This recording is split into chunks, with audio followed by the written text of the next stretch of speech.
4 రోజుల్లో టీఎస్పీఎస్సీకి కొత్త బోర్డు. చైర్మన్గా మాజీ డీజీపీ మహేందర్ రెడ్డికి ఛాన్స్. నేడో రేపో గవర్నర్ ఆమోదించే అవకాశం. 2 రోజుల్లో సభ్యుల పేర్లు కూడా ఫైనల్. ఇప్పుడు ఆయన తప్ప, ఇప్పుడు మహేందర్ రెడ్డి తప్ప ఇక అసలు వేరే పేరే లేదా ఈ రాష్ట్రంలో? అసలు ఇక ఏ అధికారి కనిపిస్తాడా మీకు? ఇప్పుడు నిరుద్యోగులు ఇప్పుడు పోల్ పెడితే వాళ్ళు వ్యతిరేకిస్తున్నారు. వాళ్ళకి ఏమైనా కావాలని ఏమి ఇంట్రెస్ట్ లేదు. ఎందుకంటే ఆయన ఏడ పని చేసిండు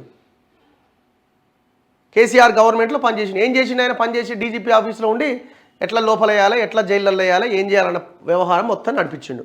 ఆయనకు సంబంధం లేదనడానికి ఏం అవకాశం ఉంది?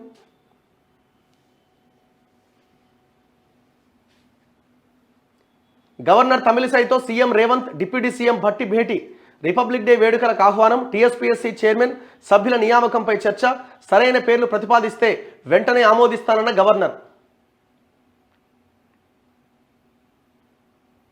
సో ఆల్మోస్ట్ మహేందర్ రెడ్డి పేరే ప్రధానంగా వినబడతా ఉన్నది. మరి ఎందుకు వేరే వాళ్ళు ఎవరు కనబడతలేరా? సో ఒక్కసారి ఆలోచించాల్సిన అవసరం ఉన్నది. దీని మీద చాలామంది నాకు కూడా ఫోన్ చేసి దీని మీద మాట్లాడాల్సిన అవసరం ఉన్నది. ఎందుకు ఈ నిన్న జడ్సన్ గారు ఏదో ఇంటర్వ్యూలో చెప్తున్నారు, అసలు మహేందర్ రెడ్డి మొన్న జరిగిన ఎలక్షన్లో ఎవరి కోటేషన్లో చెప్పమని అడుగుతున్నారు. సింపుల్గా సీనియర్ జర్నలిస్ట్ సతీష్ కమాల్ గారికి ఒకసారి చేద్దాం. నిన్న కూడా మేము మాట్లాడినాం యాక్చువల్గా. హలో సతీష్ గారు నమస్తే. నమస్తే రఘు. ఇది టీఎస్పీఎస్సీ చైర్మన్గా మహేందర్ రెడ్డి పేరుని ఆల్మోస్ట్ డిసైడ్ అయినట్టు కనబడతా ఉన్నది. సో మీలాంటి వాళ్ళ అభిప్రాయం ఏంటి? అంటే చాలా రకరకాల మిక్స్డ్ రిజల్ట్ అభిప్రాయాలు వస్తున్నాయి. రేవంత్ రెడ్డి తన పాలనలో చేస్తున్న అతిపెద్ద తప్పు ఏదైతే కేసీఆర్ ప్రభుత్వం తీవ్రమైన తప్పు చేయబోతున్నారు అనేది నేను. ఎందుకంటే ఈయన డీజీపీగా ఉన్నప్పుడు కూడా పదవిని మొత్తం దుర్వినియోగం చేస్తూ కేసీఆర్ కు తొత్తుగా వ్యవహరించేసేసి రాష్ట్రంలో పోలీసులను పూర్తిగా టీఆర్ఎస్ కార్యకర్తలుగా మార్చిన వ్యక్తి ఈ రోజు నిరుద్యోగుల విషయం లోపల న్యాయం చేస్తాడని చెప్పి మనం ఏ రకంగా ఆశించగలుగుతాం? రేవంత్ రెడ్డి గారిని కూడా ఆయన బెడ్రూమ్ లోకి పోలీసులు వెళ్ళి తీసుకొని అరెస్ట్ చేసిన సందర్భము మహేందర్ రెడ్డి అడ్మినిస్ట్రేషన్ లో జరిగింది. కోదండ రామ్ గారి ఇంటి తలుపులు పగలగొట్టి తీసుకొని వెళ్ళారు. అక్కడికి మిమ్మల్ని కూడా నడి రోడ్డు మీద పెడరెక్కలు విచ్చి కట్టేసేసి గూండాల్లాగా తీసుకొని వెళ్ళిపోయిన పరిస్థితి. అంటే ఒక అరాచకమైనటువంటి అడ్మినిస్ట్రేషన్ కు నిలువెత్తి నిదర్శనం మహేందర్ రెడ్డి.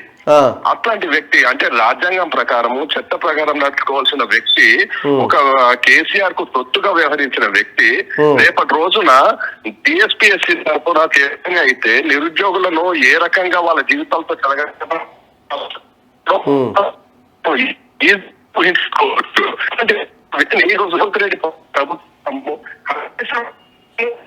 మీ ఆడియో బ్రేక్ అవుతుంది.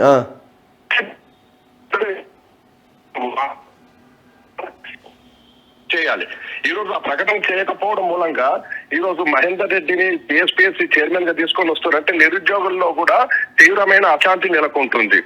ఒకవేళ రేవంత్ రెడ్డి ఇట్లాంటి నిర్ణయం తీసుకుంటే ఖచ్చితంగా తెలంగాణ సమాజం నుంచి మొదటి వ్యతిరేకత ఈ విషయంలో రేవంత్ రెడ్డి ప్రభుత్వం ఎదుర్కోవాల్సి వస్తుంది. ఈ విషయం లోపల తెలంగాణ సమాజం చాలా తీవ్రంగా పరిగణిస్తుంది. ఇప్పుడు గతంలో మనం అందరం మాట్లాడిన అంతా కూడా అవును మీరే ఆ అధికారే ఎఫిషియెంట్ అని మీరే పెట్టుకున్నారు కదా, ఇంకా మళ్ళా దీనికి ఎక్కడ ఏముందని అంటారు కదా, మళ్ళీ వీళ్ళకి హ్యాండ్ ఇచ్చినట్టే కదా. ఎవరు ఎఫిషియెంట్ అన్నారు? మహేందర్ రెడ్డి ఎఫిషియెంట్ అని ఎవరు అన్నారు? నేను అనేది వీళ్ళు ఒకవేళ ఆ పదవి రేవంత్ రెడ్డి కనుక ఆ పదవి మహేందర్ రెడ్డికి ఇస్తే రేపు పొద్దున టీఆర్ఎస్ వాళ్ళే అంటారు కదా. ఇప్పుడు కేసీఆర్ ను గది దించి ఏ లాభము? కేసీఆర్ వారసుడిగా రేవంత్ రెడ్డి మారుతున్నట్టుగానే కనబడుతుంది అది.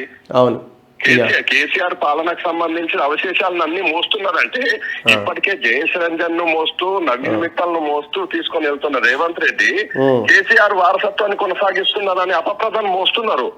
ఇప్పుడు మహేందర్ రెడ్డిని తీసుకొని వస్తే ఆ అపప్రదకు మరోసారి స్టాంప్ వేయించుకొని కేసీఆర్ వారసుడిగా రేవంత్ రెడ్డి ప్రభుత్వము, టీఆర్ఎస్ వారసుడిగా కాంగ్రెస్ ప్రభుత్వం. ఎందుకు అంత ఇంట్రెస్ట్ మహేందర్ రెడ్డి పేరు? ఏమైనా మీకు ఏమైనా ఇన్ఫర్మేషన్ ఉందా? సోర్స్ ఏమైనా? ఏం లేదు దానికి సంబంధించి. అంటే కేవలము అంటే ఒక వర్గానికి సంబంధించిన వాళ్ళ లాబియింగ్, ఒక వర్గం అంతా కూడా ఒక్కటయ్యి ఈ రోజు తెలంగాణ సమాజాన్ని, తెలంగాణలో కేసీఆర్ వ్యతిరేకంగా ఇచ్చినటువంటి ప్రజాప్రభుత్వం గురించి ఇచ్చినటువంటి తీర్పును ఒక వర్గము తాము ఓన్ చేసుకుంటూ వెళ్తుందని ఒక విమర్శను ఈ రోజు రేవంత్ రెడ్డి ప్రభుత్వం ఎదుర్కోవాల్సి వస్తుంది. ఓకే. ఖచ్చితంగా ఈ విషయం లోపల కాంగ్రెస్ అధిష్టానం గానీ, కాంగ్రెస్ ప్రభుత్వంలో ఉన్నటువంటి మిగతా మంత్రులు గానీ, ముఖ్యమైన నాయకులు గానీ ఈ విషయం లోపల ఆలోచించాల్సిన అవసరం ఉంది. ఈ విషయాన్ని ఇక్కడే సరిదిద్దాల్సిన అవసరం ఉంది.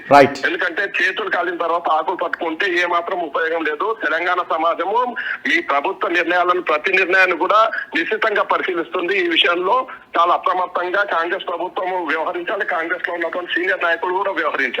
Thank you. సో మీరు కూడా మీ అభిప్రాయాన్ని చెప్పే ప్రయత్నం చేయండి. మీరేమనుకుంటున్నారు?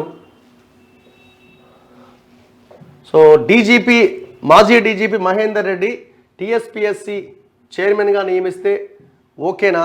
మీరేమనుకుంటున్నారు? దయచేసి మీ అభిప్రాయాన్ని కమెంట్ రూపంలో చెప్పే ప్రయత్నం చేయండి.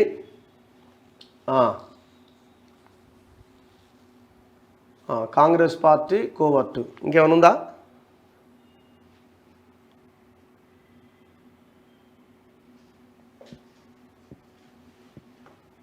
రేవంత్ కేసీఆర్ చెప్పినట్టు నడుచుకుంటున్నారు, డీల్ సెట్. ప్రజలే బీఆర్ఎస్ పార్టీని తిరస్కరించారు. ఇప్పుడు మళ్ళీ కేసీఆర్ని సీఎంగా అని అంటున్న కేటీఆర్ని ఏమనాలి? రెడ్డి రావుల పాలన super. So public reaction no అంటున్నారు. సో చాలామంది ఎస్ఆర్ నో అంటే మాజీ డీజీపీ మహేందర్ రెడ్డిని టీఎస్పీఎస్సీ చైర్మన్గా నియమిస్తే దాన్ని మీరు యాక్సెప్ట్ చేస్తున్నారా?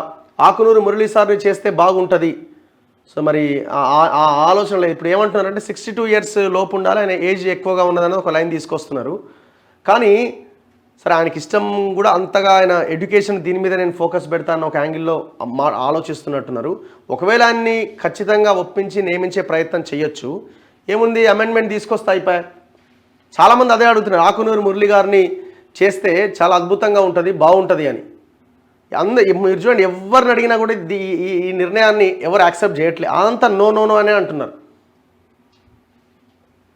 ప్లీజ్ రీడ్ నమస్తే తెలంగాణ న్యూస్ పేపర్. రెడ్డి సామాజిక వర్గం అంతా ఏకమవుతుంది, కాంగ్రెస్ అంటేనే రెడ్డి. సో ఆల్మోస్ట్ అందరూ నో అంటున్నారు. ఒకటి వాళ్ళు చేసే సూచన ఒకటి ఏంటి అంటే ఆకునూరు మురళీ సార్కి ఆ పదవి ఇచ్చే ప్రయత్నం చేయండి. చాలా హానెస్ట్, ఎట్లాంటి పేపర్ లీకేజీలు వీటికి ఆస్కారం ఉండదు. నిష్పక్షపాతంగా, పగడ్బందీగా, పారదర్శకంగా ఈ నోటిఫికేషన్ల ఉంటాయని అంటున్నారు. మరి గవర్నమెంట్ మాత్రం ఇంకొక రకంగా ఆలోచిస్తున్నది. ఆల్రెడీ వాళ్ళు సిఫారసు చేశారు, గవర్నర్ ఆమోదించడమే మిగిలి ఉన్నది.